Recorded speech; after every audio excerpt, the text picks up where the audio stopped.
Hello everyone, welcome to civil masters. आज आपण बघूया की इस्टिमेशन अँड कॉस्टिंगचं 7th lecture. In last lecture we have seen the types of estimate. त्यामध्ये आपण व्हेरियस टाइप्स ऑफ इस्टिमेट पाहिले. 8 प्रकारचे इस्टिमेट आहे आणि मी तुम्हाला सांगितलं होतं की एक्झामच्या पॉईंट ऑफ व्ह्यूनं ते किती महत्त्वाचे आहेत. ओके, त्यानंतर आपण बघितले सम इम्पॉर्टंट टर्म्स. त्यामध्ये पहिलं आपण कॉन्टिजन्सी काय असतं, वर्क चार्ज इस्टॅब्लिशमेंट काय असतं, टूल्स अँड प्लांट्स काय आहेत, सिंटेन चार्जेस काय आहेत. आता ते इम्पॉर्टंट टर्म्स आपण ते पाहिले. त्यानंतर जे थोडे उरलेले इम्पॉर्टंट टर्म्स आहेत ते आपण इथे पाहूया. ओके,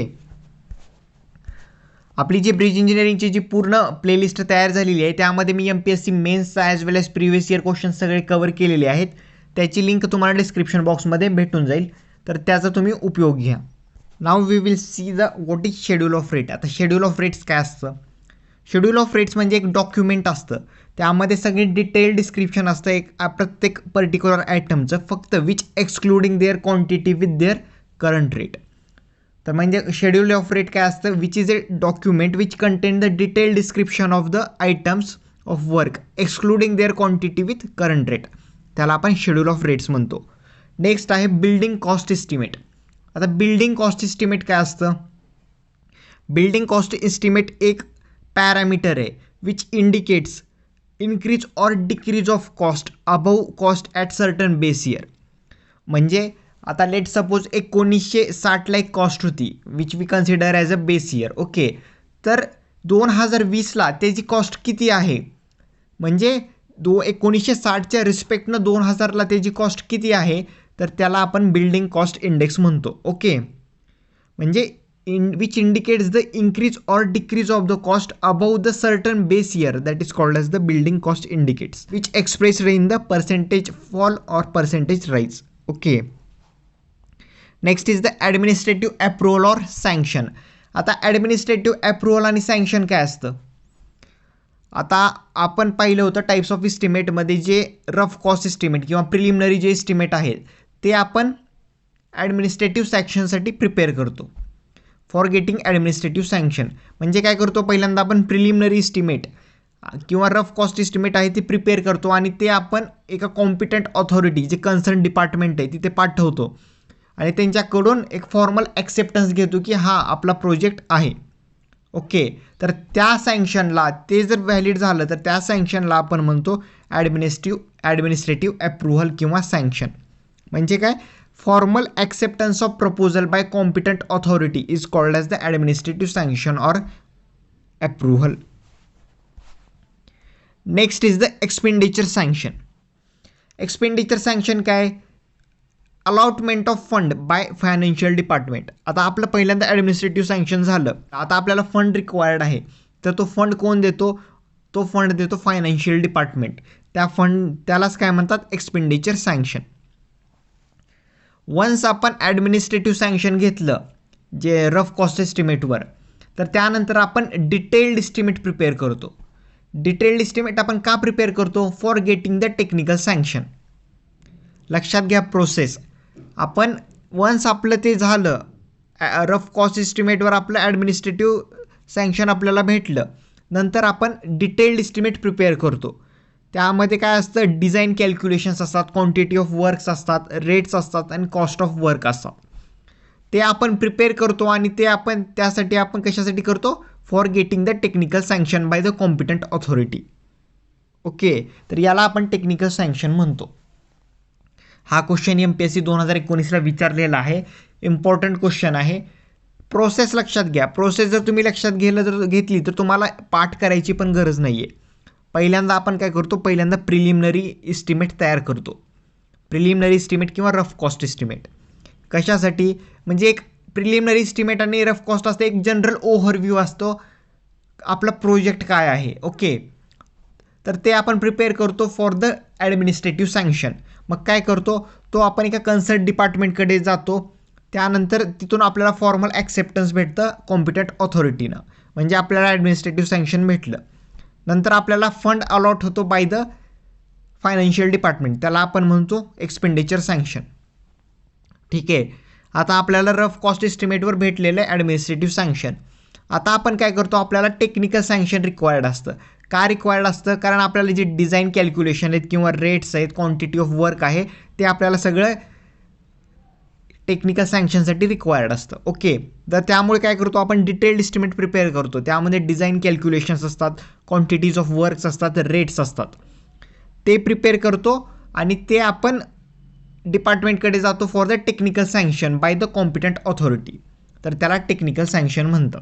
ठीक आहे, प्रोसेस लक्षात ठेवा. पहिल्यांदा administrative sanction, then expenditure sanction, then technical sanction. आता टेक्निकल सँक्शनच्या पॉवर्स कशा आहेत त्या बघा. चीफ इंजिनियर, जो चीफ इंजिनियर असतो त्याला फुल पॉवर आहेत. म्हणजे आता आपण MPSC थ्रू होणार जे आहेत AEE होणार. म्हणजे AEE म्हणजे काय, असिस्टंट एक्झिक्युटिव्ह इंजिनियर. नंतर असिस्टंट एक्झिक्युटिव्ह इंजिनियर जो आहे त्याचं प्रमोशन 4 वर्षांनी होतो, तो होतो एक्झिक्युटिव्ह इंजिनियर.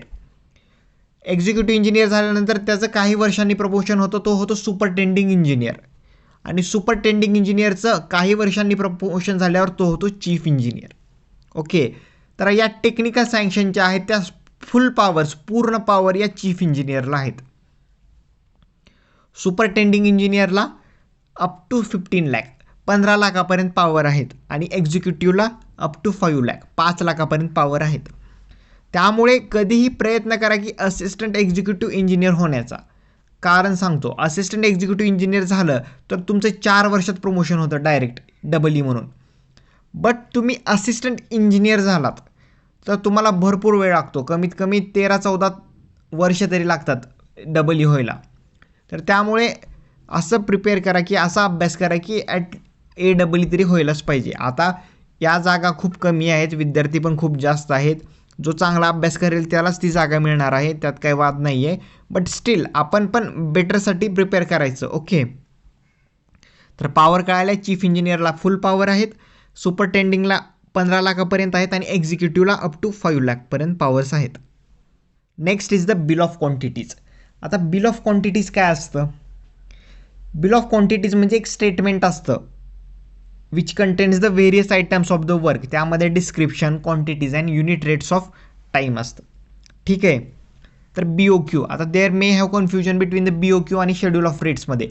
हे बघा, शेड्यूल ऑफ रेट्समध्ये जे असतं ते एक स्टेटमेंट असतं, डॉक्युमेंट असतं. त्यामध्ये काय असतं, त्यामध्ये सगळे डिस्क्रिप्शन आयटम ऑफ वर्क असतात, पण त्यामध्ये क्वांटिटी नसते विथ देअर करंट रेट. पण BOQ मध्ये काय असतं, ह्यामध्ये सगळं असतं, डिस्क्रिप्शन असतं, क्वांटिटीज असतात आणि युनिट रेट्स ऑफ टाईम सगळं असतं. ओके, नेक्स्ट आहे डेज वर्क.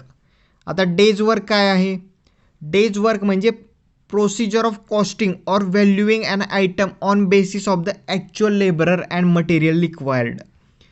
म्हणजे जी कॉस्टिंग आहे ती आपण ॲक्च्युअल लेबरर अँड मटेरियल रिक्वायर्डच्या बेसिसवर करतो, त्याला आपण डेज वर्क म्हणतो.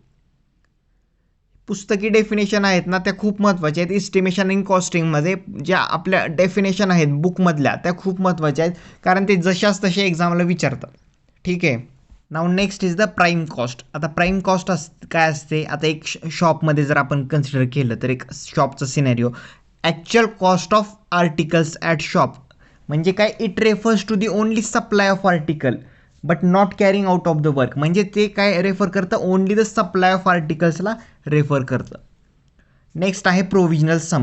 प्रोव्हिजनल सम काय आहे, which is the amount provided in the estimate and BOQ for some specialised work by specialised firm whose details are not known at the time of preparing the estimate.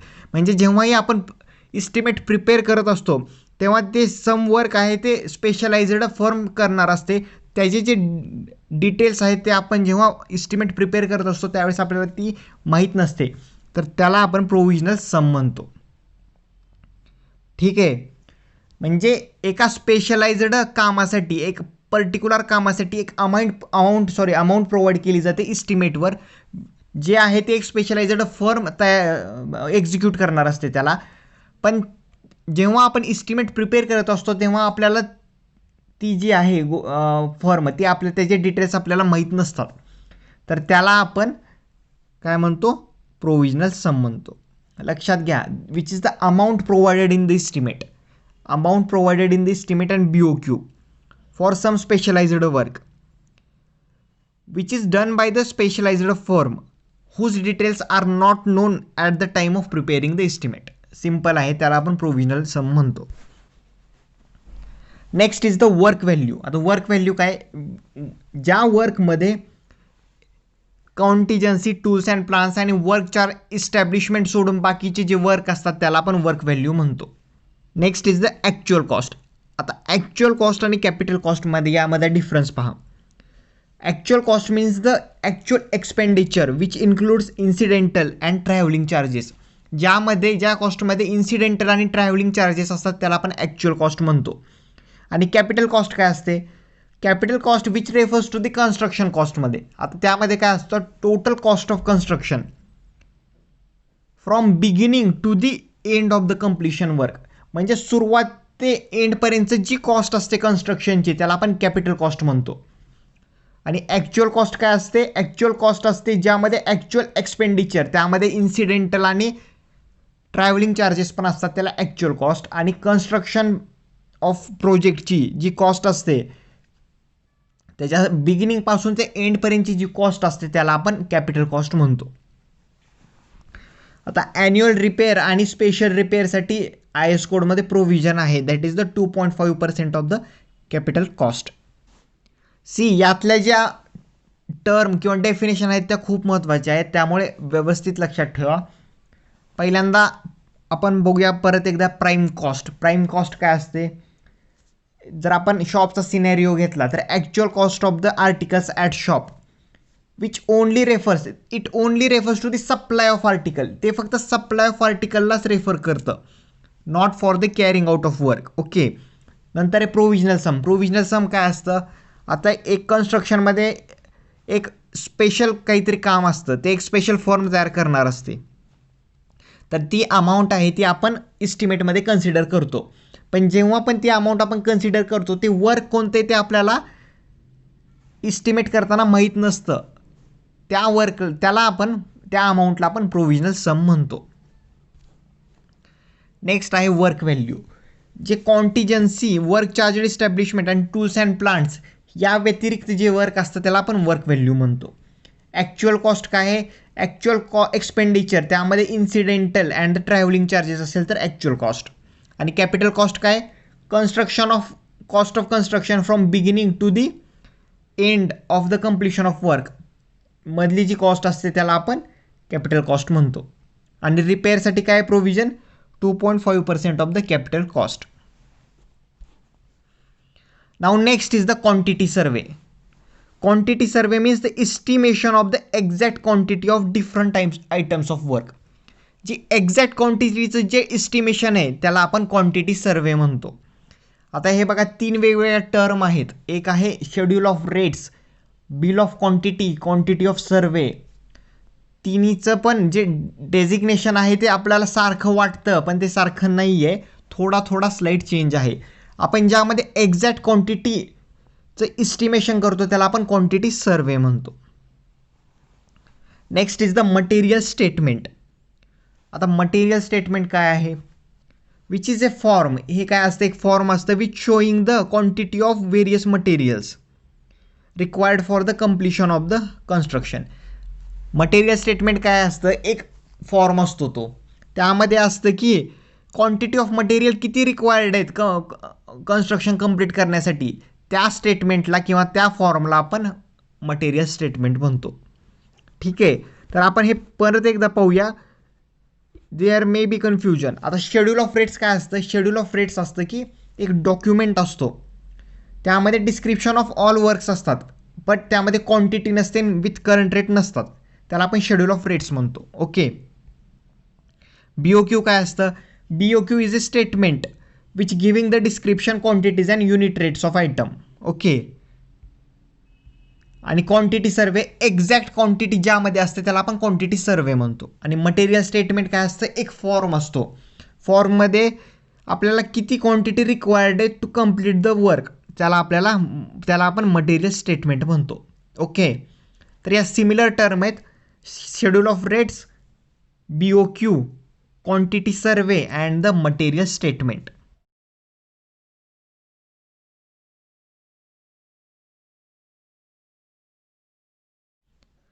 आता आपण next बघूया plinth area. Plinth area काय आहे, plinth area which is the built up area and covered area at floor level. आता let suppose मी तुम्हाला इथे diagram काढून दाखवतो. ओके, आता लेट सपोज ही तुमची बिल्डिंग आहे और तुमची रूम आहे. ओके, आणि ही थिकनेस ऑफ वॉल आहे. ओके, आपण रेक्टँग्युलर रूम कन्सिडर करूया. आता प्लिंथ एरिया तुम्हाला काढायचा आहे, तर प्लिंथ एरिया कसं काढणार? प्लिंथ एरिया जे असतं ते एक्सटर्नल टू एक्सटर्नल डायमेन्शन असतं. एक्सटर्नल ह्या बिल्ड वॉलच्या एक्सटर्नल टू एक्सटर्नल डायमेन्शन्स जे असतं त्याला आपण प्लिंथ एरिया म्हणतो.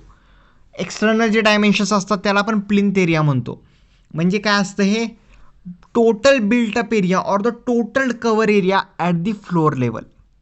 ठीक आहे, म्हणजे टोटल बिल्टअप एरिया जो आहे और टोटल कवर्ड एरिया आहे फ्लोअर लेवलला त्याला आपण प्लिंथ एरिया म्हणतो. Which is measured by taking external dimension excluding plinth offset. म्हणजे यामध्ये काय करतो आपण? जे एक्सटर्नल डायमेन्शन्स घेतो. आता एक्झाममध्ये क्वेश्चन्स कसा देतात? आता एक्झाममध्ये क्वेश्चन्स देतात, ही तुम्हाला देतील. ओके, एक रूम आहे, त्याचे इंटरनल डायमेन्शन्स आहेत 3/4 मीटर.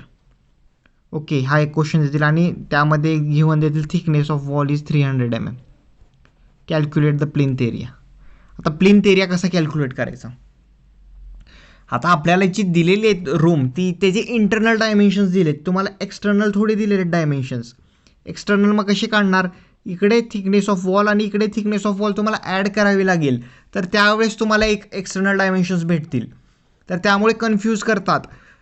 तर हा क्वेश्चन SSC JEEला एकदा विचारलेला सुद्धा क्वेश्चन आहे, त्यामुळे कन्फ्यूज होऊ नका. जेव्हाही प्लिंथ एरिया काढतो आपण त्यावेळेस built up area at floor level घ्यायचा आणि एक्सटर्नल डायमेन्शन्स मोजायचे. ही लाईन खूप महत्त्वाची आहे. External dimensions measured by taking external dimensions. Okay, आता आपण बघूया की which of the following are included in plinth area.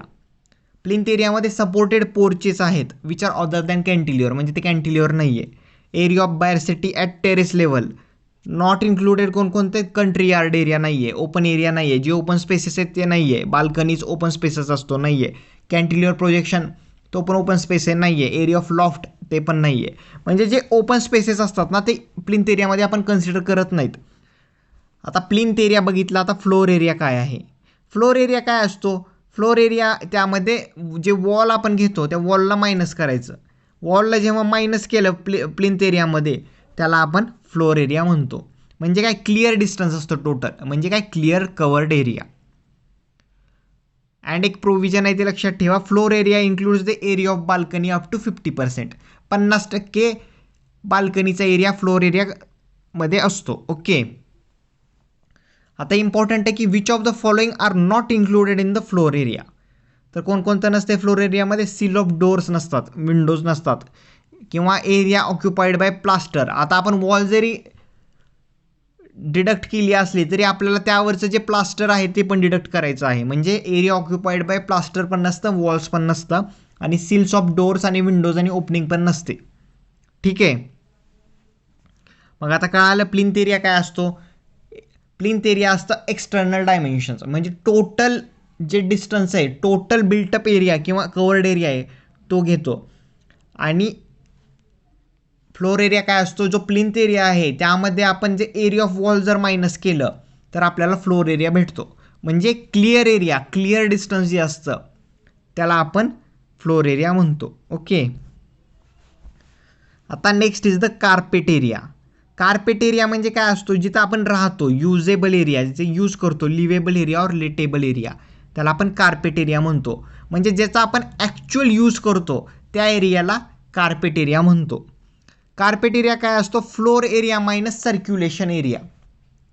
आता आपण सर्क्युलेशनमध्ये वेगवेगळ्या प्रकारचे सर्क्युलेशन्स असतात, त्यामध्ये कोणकोणतं? एक तर हॉरिझॉन्टल सर्क्युलेशन असतं आणि एक व्हर्टिकल सर्क्युलेशन. सर्क्युलेशन एरिया म्हणजे काय? सर्क्युलेशनमध्ये जर एरिया ऑफ बाल्कनी किंवा पोर्च हे काय सर्क्युलेशन एरिया आहे, हॉरिझॉन्टल सर्क्युलेशन एरिया. आणि व्हर्टिकल सर्क्युलेशनमध्ये कोणकोणता? तुमच्या स्टेअरकेस किंवा एरिया ऑफ तुमचं लिफ्ट, हे झालं व्हर्टिकल सर्क्युलेशन एरिया. ओके, तर कार्पेट एरिया काय असतो? Carpet area floor area minus circulation area equal to carpet area. आणि कार्पेट एरिया आहे तो आपण इंटरनल मोजतोय, measured by internal dimensions. Carpet area equal to 50 to 65% of the plinth area. लक्षात ठेवा ही प्रोव्हिजन महत्त्वाची आहे. आता तुम्हाला क्वेश्चनमध्ये जनरली विचारणार नाहीत, बट इन केस जर विचारलं, ओके, ही तुम्हाला दिलेली आहे, असं डायमेन्शन्स दिलेले आहे, हे टोटल तुम्हाला डायमेन्शन्स दिलेले आहे. एक लेट सपोज हे 3 मीटर आहे आणि हे 4 मीटर आहे. तर कॅल्क्युलेट कार्पेट एरिया. आणि कार्पेट एरिया काढायचा आहे तर कसं काढणार, तर कार्पेट एरिया जो असतो, आता ही जी तुम्हाला दिलेलं आहे डायमेन्शन्स ते दिलेले आहे based on the plinth area. तर आपल्याला माहिती आहे floor area minus circulation area दिसतोय कार्पेट एरिया, पण इथे सर्क्युलेशन एरिया नाही आहे त्यामुळे तो निग्लेक्ट करा. फ्लोर एरिया काय असतो, फ्लोर एरिया असतो plinth area minus area of walls. मग काय करायचं, एरिया ऑफ वॉल्स डिडक्ट करायचं, म्हणजे ही इंटरनल डायमेन्शन्स काढायचे हे जे, आणि त्यांना जर मल्टिप्लाय केलं तर तुम्हाला निश्चितच कार्पेट एरिया भेटेल. ओके, म्हणजे लक्षात ठेवा की जे काय लक्षात ठेवायचं आहे तुम्हाला, एक्झाम पॉईंट ऑफ व्ह्यू तुम्हाला लक्षात ठेवायचं आहे की जो इंटरनल टू इंटरनल डायमेन्शन्स असतं त्याला आपण कार्पेट एरिया म्हणतो. ओके, आणि प्रोव्हिजन काय आहे, कार्पेट एरिया असते ते 50 to 65% of the plinth area असतो. आता कार्पेट एरियामध्ये आपण काय इन्क्लूड करत नाही, वरांडा म्हणजे हॉरिझॉन्टल सर्क्युलेशन एरिया येतो, bathroom, lavatory, kitchen, pantry, stores, wall along doors and other opening हे आपण इन्क्लूड करत नाहीत. ठीक आहे, तर आता काही कन्फ्युजन नसणार आहे असं मला तरी वाटतं, बट स्टील मी एकदा सांगतो. प्लिंथ एरिया काय आहे, आता प्लिंथ एरिया एक लेट सपोज एक रूम आहेत आणि रूमला चारी बाजूनं वॉल असते, त्या वॉलची एक थिकनेस असते. ओके, ते external to external dimension including wall thickness, लक्षात घ्या, इन्क्लुडिंग वॉल थिकनेस जे डायमेन्शन्स असतात त्याला आपण प्लिंथ एरिया म्हणतो. प्लिंथ एरिया म्हणजे काय, built up area or total covered area at floor level. Floor area काय असतो, फ्लोर एरिया म्हणजे जो आपण प्लिंथ एरिया कॅल्क्युलेट केला आहे ना त्यामधून फक्त एरिया ऑफ वॉल डिडक्ट करायचे, that is the floor area. आणि next is the carpet area. Carpet area म्हणजे काय, आता त्या फ्लोर एरियामधून सुद्धा आपण जो सर्क्युलेशन एरिया आहे तो डिडक्ट करायचा, that is the carpet area. किती सिम्पल आहे बघा, तुम्ही असं लक्षात ठेवा. प्लिंथ एरिया म्हणजे काय, प्लिंथ एरिया म्हणजे external to external dimensions. Okay, त्यातून एरिया ऑफ वॉल डिडक्ट करा, फ्लोर एरिया भेटेल, आणि फ्लोर एरियामधून सर्क्युलेशन एरिया डिडक्ट करा, you will get the carpet area. आणि यामध्ये हे जे नॉट इन्क्लुडेड किंवा इन्क्लुडेड जे पॅरामीटर्स आहेत ते इथं आता मी इथे लिहिलेले, प्लिंथ एरियामध्ये काय इन्क्लूड करतो, काय नाही करत, किंवा फ्लोर एरियामध्ये काय नाही करत, किंवा कार्पेट एरियामध्ये काय नाही करत. That is most important because एक्झाममध्ये असे छोटे छोटे पॅरामीटर्स आहेत ते विचारतात. आता आपण जो कार्पेट एरियामध्ये जो सर्क्युलेशन एरिया फ्लोर एरियामधून डिडक्ट केलेला आहे तो सर्क्युलेशन एरिया नेमका काय असतो. आता आपल्याला माहिती आहे, आपल्याला सर्क्युलेशनसाठी काही आपल्या घरात एरिया असतो. आता लेट सपोज वरांडाचा एरिया किंवा पॅसेजेस जे असतात, कॉरिडोर्स किंवा बाल्कनीज, पोर्चेस जे असतात, तो काय आहे, तो फ्री एरिया आहे, ओपन एरिया आहे, तो सर्क्युलेशन एरिया, तिथं आपण सर्क्युलेट करतो. तर त्या एरियालाच आपण सर्क्युलेशन एरिया म्हणतो. ओके, आता हॉरिझॉन्टल सर्क्युलेशन एरिया काय आहे, वरांडा, पॅसेजेस, कॉरिडोर, बाल्कनी, पोर्चेस, कारण त्याचे हॉरिझॉन्टल मुवमेंट आहे ना, तर त्यामुळे त्याला आपण हॉरिझॉन्टल सर्क्युलेशन एरिया म्हणतो. व्हर्टिकल काय आहे, vertical staircase, lifts, entrance halls, they are the vertical circulation area. आता त्याचं प्रोव्हिजन काय आहे, हॉरिझॉन्टल सर्क्युलेशन एरिया जो असतो तो 10 to 15% ऑफ प्लिंथ एरिया असतो, आणि व्हर्टिकल सर्क्युलेशन एरिया आहे तो 4 to 5% of the plinth area असतो. ठीक आहे, मग किती सिम्पल आहे, काही अवघड नाही आहे. प्लिंथ एरिया म्हणजे एक्सटर्नल डिस्टन्स, त्यातून एरिया ऑफ वॉल डिडक्ट करा, फ्लोर एरियामधून सर्क्युलेशन एरिया डिडक्ट करा, कार्पेट एरिया. सर्क्युलेशन एरिया म्हणजे काय, जिथं आपल्याला मुवमेंट करायची असते त्यामध्ये हॉरिझॉन्टल आणि व्हर्टिकल, जे व्हर्टिकल म्हणजे लिफ्ट आणि हॉरिझॉन्टल म्हणजे पोर्चेस किंवा बाल्कनीज. ओके, तर हे असे आपले इम्पॉर्टंट टर्मिनॉलॉजी आहेत. यामध्ये हे जे सर्व आहेत ते खूप महत्त्वाचं आहेत. तरी मी तुम्हाला सांगतो सगळ्यात महत्त्वाचं काय काय यामध्ये सँक्शन महत्त्वाचे आहेत. सगळ्यात महत्त्वाचे ॲडमिनिस्ट्रेटिव्ह सँक्शन, टेक्निकल सँक्शन आणि एक्सपेंडिचर सँक्शन, तीनही महत्त्वाचे. नंतर शेड्यूल ऑफ रेट्स महत्त्वाचं, मटेरियल स्टेटमेंट महत्त्वाचं, BOQ महत्त्वाचं, bill of quantities and the quantity सर्वे महत्त्वाचं. ओके. त्यानंतर आहे प्रोव्हिजनल सम, प्राईम कॉस्ट, त्या पण रिलेटेड डेफिनेशन आहेत एकमेकांशी. आणि lastly plinth area, floor area, carpet area आणि सर्क्युलेशन एरिया. एवढ्याच गोष्टी आहेत. एकदम सिम्पल आहे. आणि एकदा क्वेश्चन ह्यावर विचारलेला आहे टेक्निकल सँक्शनला 2019ला विचारला होता क्वेश्चन. तर त्यामुळे तुम्ही जर लक्षात ठेवलं तर काय अवघड नाही आहे. आणि हे जे नॉट इन्क्लुडेड आणि इन्क्लुडेड ज्या गोष्टी आहेत किंवा IS कोडचे जे प्रोव्हिजन आहेत ते लक्षात ठेवा आणि ट्राय टू समराइज इट किंवा मग करा किंवा लिहून पाठ करा. लिहून पाठ केले की जास्त समजून येईल. ठीक आहे. Now we will see in the next lecture. Next लेक्चरमध्ये आपण पाहूया की ॲनालिसिस ऑफ द रेट. आता रेट ॲनालिसिस कसं करायचं. ओके. ॲनालिसिस ऑफ रेट का महत्त्वाचं आहे, म्हणजे का करतो आपण ॲनालिसिस ऑफ रेट, त्यामध्ये पण आपण बघूया की टास्क बघूया किंवा आउटटर्न ऑफ वर्क बघूया. काय असतं आउटटर्न ऑफ वर्क म्हणजे कॅपॅसिटी ऑफ डुईंग वर्क, त्याला आपण टास्क म्हणतो. तर त्यामध्ये बघूया की आपण अर्थवर्कसाठी काय आहे, म्हणजे प्रत्येक वेगवेगळ्या मटेरियलसाठी आपल्याला काय काय क्वांटिटी रिक्वायर्ड असते, दॅट वी विल सी. आणि त्यामध्ये आपण बघूया की how to calculate the quantity of cement, sand कशी काढतात, मॉर्टर कसं काढतात, कोर्स ॲग्रिगेट कसं काढतात, that we will see in the analysis of the rates. Okay. तर हे आपलं टेलिग्रामचं हँडल आहे सिव्हिल मास्टर्स कोड. तर तुम्हाला हे युजर नेम तुम्ही टेलिग्रामवर टाकलं तर तुम्हाला भेटून जाईल. आणि टेलिग्रामवर आपल्याकडे जॉईन व्हा, कारण आपण जे लेटेस्ट अपडेट्स किंवा जे आहे ते सगळं आपण टेलिग्रामवर शेअर करत असतो. आणि जर तुम्हाला लिंक पाहिजे असेल तर मी डिस्क्रिप्शन बॉक्समध्ये त्याची लिंक दिलेली आहे, तिथे पण जाऊन तुम्ही जॉईन होऊ शकता. ओके. आणि लास्टली जर तुम्हाला हे लेक्चर आवडला असेल तर please like, share and subscribe करा. चॅनलवर जर नवीन असाल तर प्लीज सबस्क्राईब करा आणि मॅक्सिमम विद्यार्थ्यांपर्यंत पोहोचवा. My ultimate aim is to provide the quality education to you people. Okay. Now we will see in the next lecture. Bye bye.